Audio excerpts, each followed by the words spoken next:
আসসালামু আলাইকুম, ঈদ মুবারক। আমাদের গরুর মাংস এসে যাওয়ার পরে, কোরবানির মাংস ভাগ করার পরে আমি একটু বেশি পরিমাণে নিয়ে চড়িয়ে দিই। কোরবানির মাংসটা ওই দিনের মতো টেস্ট পরবর্তীতে কখনোই কিন্তু আসে না। তো সারা বছর ওয়েট করে থাকি এরকম একটু কোরবানির গোস্ত বেশি করে চড়াবো। শুকনো শুকনো হয়ে যাওয়ার পরে খুব ভালো লাগে খেতে।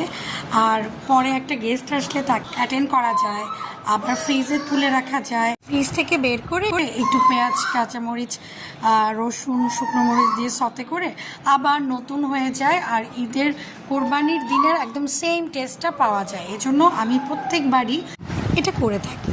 মা, এতগুলো গোশত তুমি রান্না করতে পারবা? আমাদের আরেকটা গরু আসবে। হ্যাঁ, ইহা সামনে আমি করব না। আমি সব মশলা দিব। আমি সব মশলা দিব। এখানে কি দেখতেছো? হিসার হলুদ দিয়ে দেখছো কত বড় বিরিয়ানি, এটারে বলে মশলার বিরিয়ানি। পিসা তাহলে সবগুলাই দিয়ে দাও। আস্তে তাহলে সবগুলাই দিয়ে ভিডিও দাও। করতেছে। সবগুলা দিয়ে দাও। মায়া। মা, এটা কি বানাচ্ছ? এটা কি বানাচ্ছ? কি বানাচ্ছ?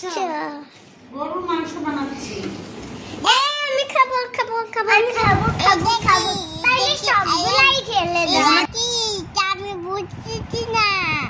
মা, আমি কিন্তু সব দিব। আমি কিন্তু মা খাবো, আমাকে কিন্তু নাড়াতে দিব। আমি কিন্তু খাবো।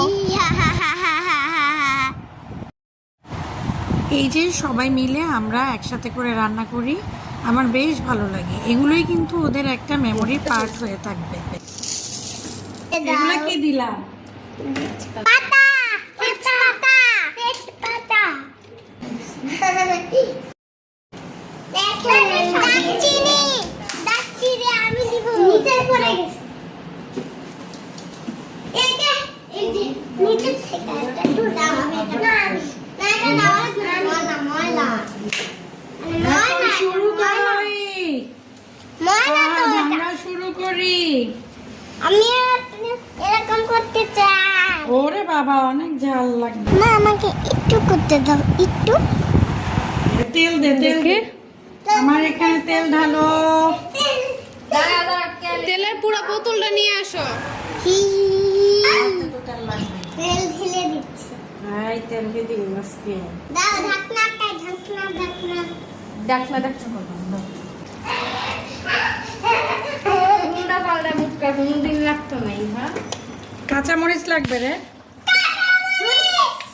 সবগুলো নিও। আস্তে